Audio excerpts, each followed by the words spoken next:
Bueno, dos medidas anunció el presidente Piñera este domingo en la víspera de su último año de gobierno: el bono marzo de 40.000 pesos por familia y la discusión anticipada del salario mínimo, el que dijo superará los 200.000 pesos mensuales. Entre los temas pendientes, el jefe de Estado mencionó la lucha contra la delincuencia y el narcotráfico.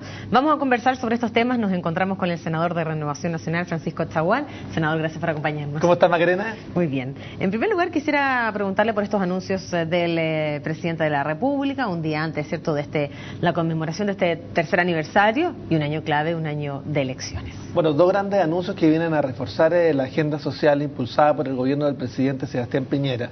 Uno, el tema del bono marzo, que viene sin lugar a dudas a incorporar a los sectores medios. Estamos hablando de un bono que se va a extender a 7 millones de familias chilenas y sin lugar a dudas se van a incorporar 300.000 nuevas familias de clase media. Haciendo carne de que marzo es un mes complejo y por tanto acá se va a entregar un bono que alcanza un valor, un costo de $200 millones. Bueno, el gobierno del presidente Sebastián Piñera no se ha caracterizado, ¿cierto?, por ser quien, por frecuencia, ¿cierto?, entrega bonos. ¿Por qué entregar un bono marzo cuando ya termina este mes complicado y además que es imposible de pronto no hacer el cruce, decir, bueno, estamos en un año clave, un año de elecciones donde es importante remontar y sumar puntos? Claramente porque el gobierno del presidente Piñera ha sido responsable con la macroeconomía. Hoy día tenemos una situación de pleno empleo en varias regiones del país, tenemos el desempleo más bajo de los últimos 30 años y también han ido subiendo los salarios, pero tenemos una complicación que dice relación con el IPC de los más pobres. El IPC de los más pobres efectivamente ha ido aumentando por sobre el IPC general y esto se debe por dos factores: uno, el precio de los alimentos, y el segundo, que dice relación con el precio del transporte. Ese fue el motivo que llevó al presidente de la República y también a la coalición de gobierno a proponer justamente este bono marzo.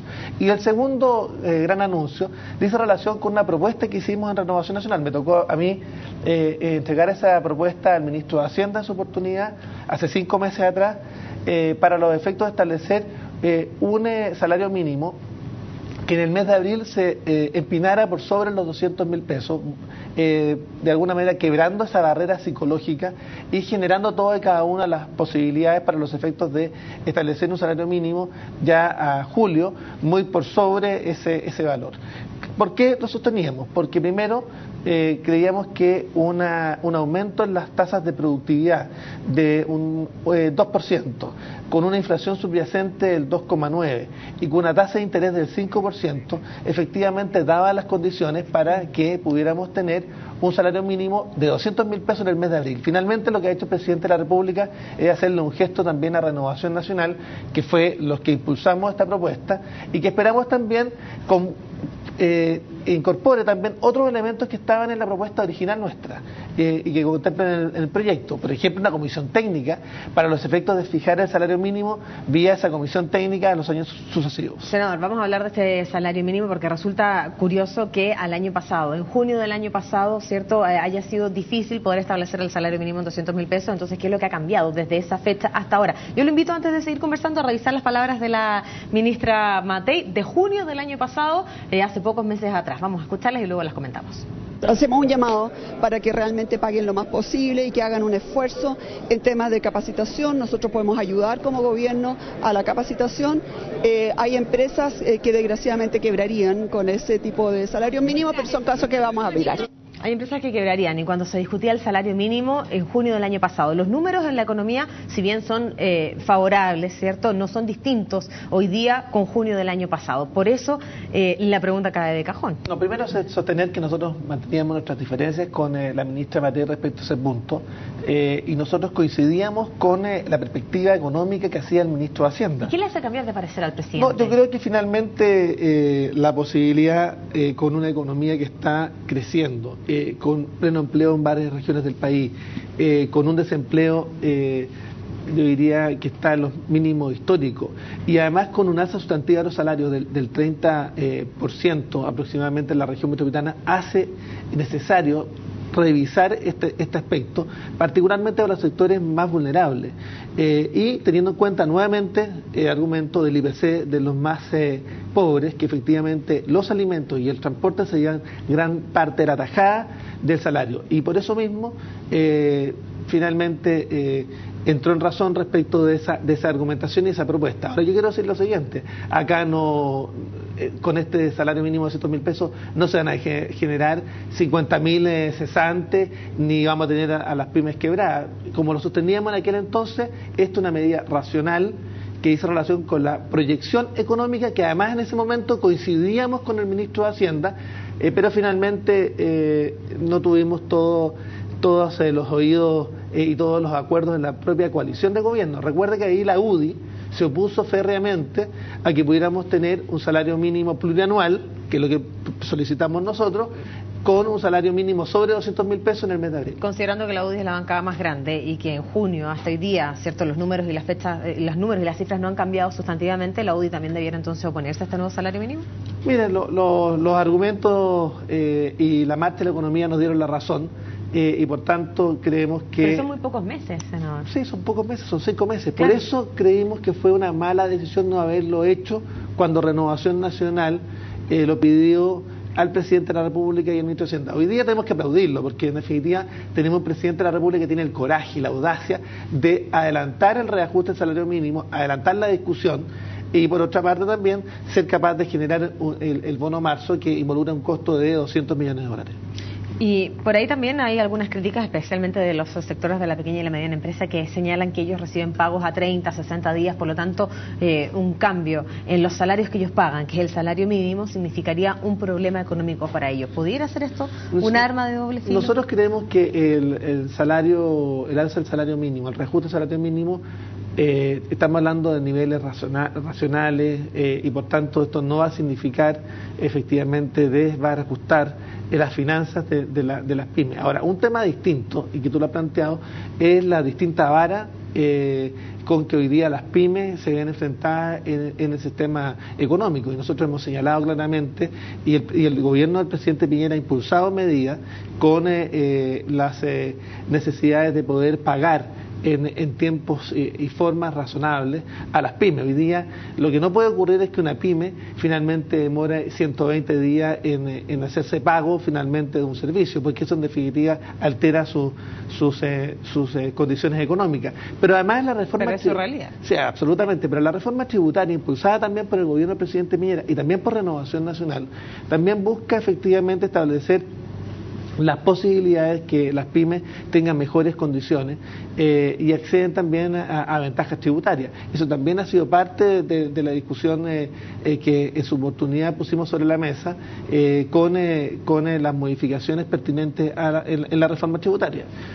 Quisiera preguntarle también respecto de este salario mínimo, ¿por qué se decide este anuncio sin conversar con las partes involucradas? En este caso pudieran ser, ¿cierto?, quienes van a ser los mayores beneficiados y también aquellos que van a asumir este costo en sus números, que son quienes van a tener que modificar una vez que se apruebe este proyecto. Macarena, yo creo que en definitiva acá se ha optado por una decisión valiente, audaz del gobierno del presidente Piñera. Estamos celebrando también el tercer año del gobierno del presidente Piñera, que realmente ha hecho una labor sustantiva. Si uno tuviera que hacer un análisis y un balance, uno tiene que decir, primero, tenemos un gobierno que está creciendo económicamente, a diferencia de lo que está ocurriendo en Europa, un gobierno que ha sido capaz de crear más de 850.000 empleos, muy cerca ya de la meta, un gobierno que ha logrado la reconstrucción en un 87%, y se nota fundamentalmente en regiones como la mía, la región de Valparaíso, donde efectivamente vamos avanzando, la nuestra, se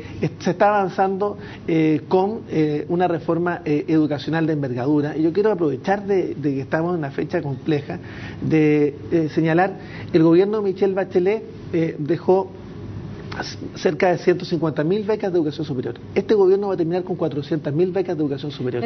Y el último año, 50.000 becas de educación superior no se usaron justamente por falta de información.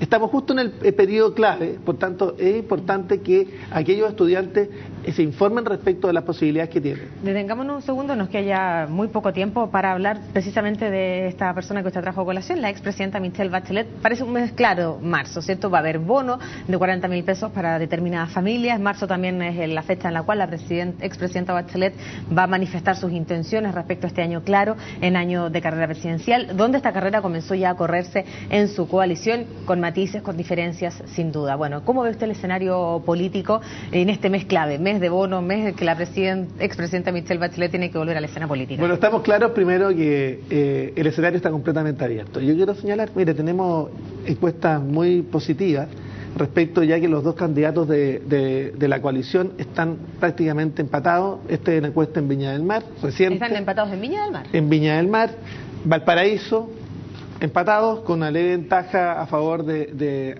Andrea Lamán.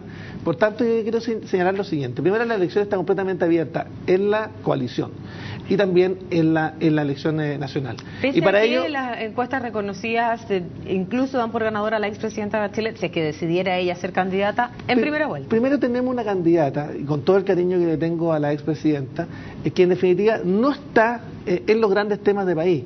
Y por tanto, cuando ella llegue, efectivamente va a tener que pronunciarse respecto a los temas de pasado y respecto a los temas de futuro, respecto de qué país se quiere construir. Y además, lo que vamos a ver es a la candidata de la Concertación más del Partido Comunista. Es una candidata completamente distinta a la gestión realizada anteriormente. Y por último, señalar que yo soy un convencido que, y aprovecho de hacer un emplazamiento a Lorenzo Olmos, en términos de que retrasar el inicio de los debates a nivel regional, copar la agenda, recorrer el país, generar el nuevo clima y el nuevo aire que se requiere para transmitir la convicción de que podemos ganar una segunda elección presidencial y traspasar el gobierno a un gobierno de nuestro signo. Generar ese cambio de ánimo a nuestra gente, que hoy día nuestra gente da brazos caídos.